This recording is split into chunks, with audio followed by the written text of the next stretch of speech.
I am a world citizen. Every citizen is my own. Between the United States and the Japanese Empire. О проведении специальной военной операции. As I said in our last video, information is a tool, a source of power, and a means of controlling people, how they see the world, and act in response to it. Information is defined as news or knowledge, received or supplied. We get information via social media, the internet, news outlets, and even movies, influence people's beliefs and opinions. In the history of journalism, the credibility of Western media is at an all-time low.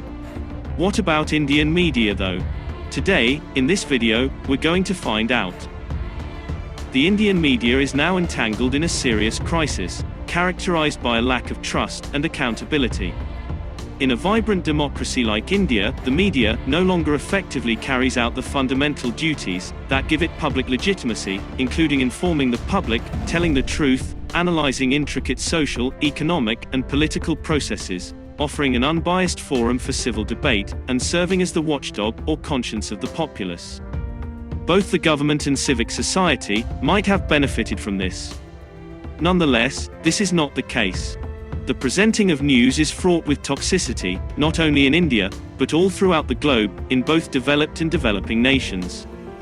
The Indian people are inundated by bogus news, across all platforms. Never before has it been this horrible, and it just grew worse, every single year, month, and day.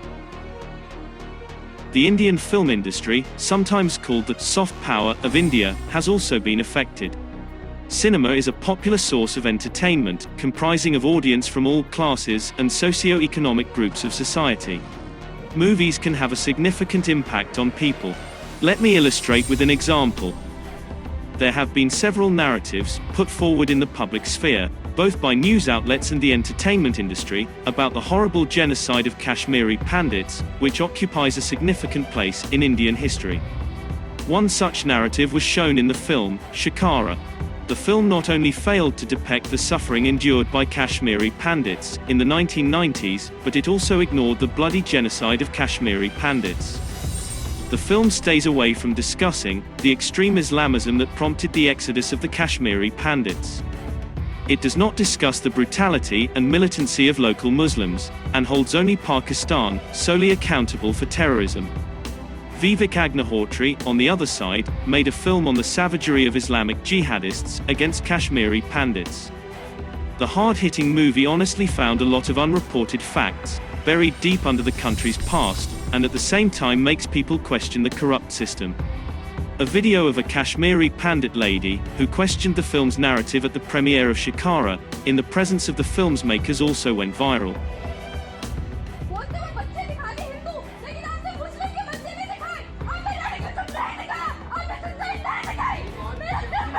While being a Kashmiri Pandit herself, she sobbed because there was no mention of genocide. She claimed that Kashmiri Pandit women had been raped and killed, yet the film did not depict this in a single shot. As in addition, the media in India has played an outsized role in molding popular views of politics, election results, and the manner in which power is wielded.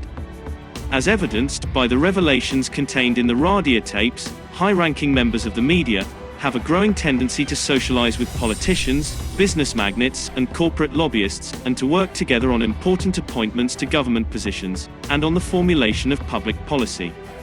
The tapes will be remembered as an incident that not only embarrassed the UPA, the coalition that was in power at the time, but also cast a shadow on journalistic ethics. This is especially true in situations in which obtaining information is the only concern, and no thought is given to the methods that can be used to obtain the same information. Reckless coverage during 26/11 terror attack. When there is a crisis, many things happen at once. But there are some rules that must be followed in such a scenario, such as the first responders, who are typically local law enforcement, establish a perimeter around the area, a crisis group is assembled to maintain communication with families, and control rooms are established.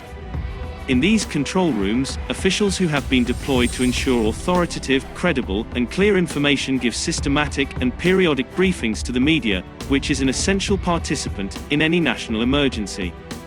But the siege of Mumbai did not result in any of these events occurring. Instead, reporters and camera persons attempted to get as near to the scenes as they possibly could. Some of them even stood next to the head of the National Security Guards, as he commanded operations.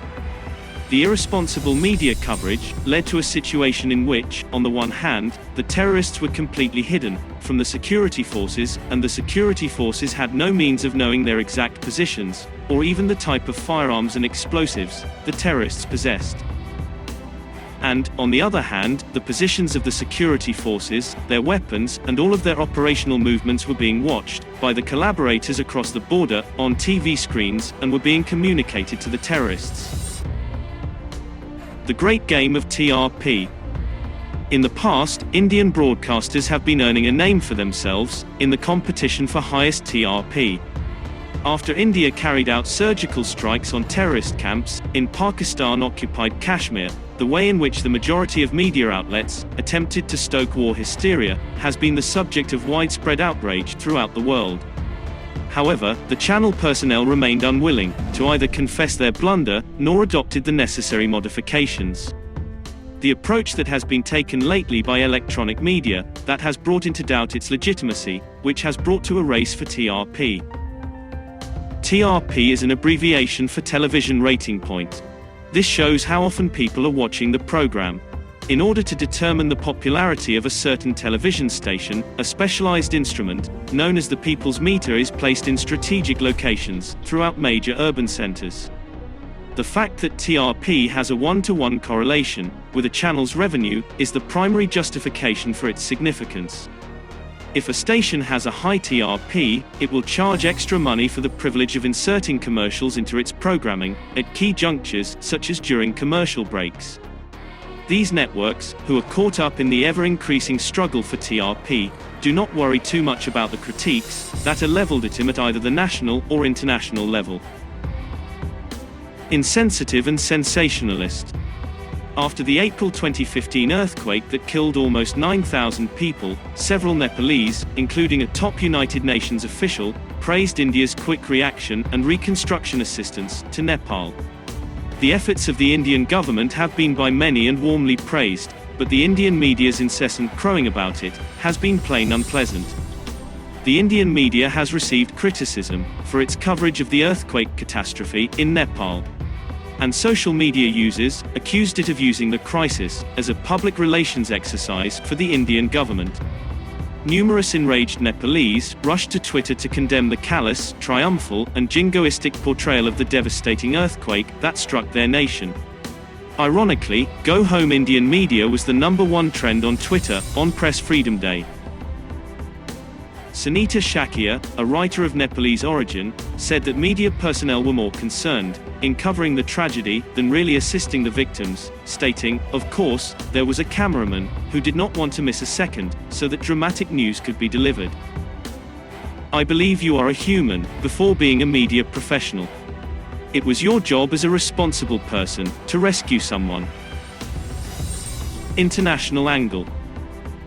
George Soros is a Hungarian-American entrepreneur and self-proclaimed philanthropist who swore to combat nationalists and conservative regimes throughout the globe. George Soros despises India and its nationalist government, headed by Prime Minister Modi, more than any other country. George Soros has destabilized a number of nations by forming NGOs and using their own people to revolt against their elected governments. He has also made significant efforts in creating chaos in India. Under the guise of conducting humanitarian operations, Soros has started to extend his tentacles across the nation through his active backing of anti-India groups working inside India and by his funding of numerous networks consisting of NGOs, media, intelligentsia, etc. The lack of quality in journalism. Despite the tremendous expansion of the Indian media business, the lack of quality and variety demonstrates a growing distance with the actual lives of Indians and the most pressing challenges they confront. many Indians have abandoned conventional media in search of other, more reliable sources of information.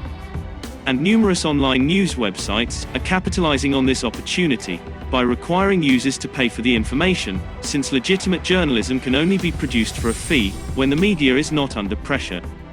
If readers pay for content, media outlets will be freed from the burden of marketers, who control editorial content. As the government is the top advertiser, therefore, newspapers, magazines, and television stations are dependent on the party in power, at the federal and state levels. Publications that are critical of the government are deprived of ads and struggle to survive. If people only have access to information from tainted sources, they will be unable to hold the government or companies responsible. They will be unaware when their interests are being jeopardized. Crowdfunding is also a factor of democratization, since it empowers its audiences. If they pay for the stories, they will expect quality and follow up on them. The old financial paradigm that maintained journalism had been compromised in many parts of the world by the immense power it provided advertisers, including government advertising over editorial content. It also gave journalists too much freedom to snuggle up to the power. Now, when individuals willingly sponsor a journalistic enterprise, they demand more than lazy journalism, and can communicate with the journalists they fund more forcefully. There was time when Indian media journalists were more credible. Even before implementation of RTI, which is a significant event in Indian investigative journalism, that demonstrates the good influence of the press. As the mainstream media has sometimes transmitted misleading or inaccurate information, there are also notable examples of balanced reporting, such as The Hindu's Bofors expose, Tehelka's defense deals expose, and the Indian Express's cement scam expose, exposed the murky world of scams. On March 18, 1986, India signed an agreement with Swedish weapons manufacturer AB Bofors for howitzer guns. On April 16, 1987, a Swedish radio channel alleged that the company had bribed top Indian politicians and defense personnel to secure the contract. Chitra Subramanian Duella is an Indian journalist. She is recognized in India for her investigation of the Bofors India howitzer deal, and it is widely believed to have contributed to the electoral defeat of former Prime Minister Rajiv Gandhi in 1989. Operation West End was the first sting operation done by Tehelka in 2001. It was done in order to expose the defense deals of the then ruling party, the NDA led by BJP. It released video footage which showed several defense officials, officers, and politicians from the then ruling coalition Indian government discussing and accepting bribes. Even if Tehelka's techniques might be questioned, using various ethics theories, they have caused people to debate and examine media ethics in India, possibly for the first time. In 2005, India enacted the Right to Information Act. When the government of India approved the Right to Information Act, political elites were oblivious to the fact that they had essentially armed the people of India with an institutionalized mechanism that might hold the government responsible for its public policy judgments.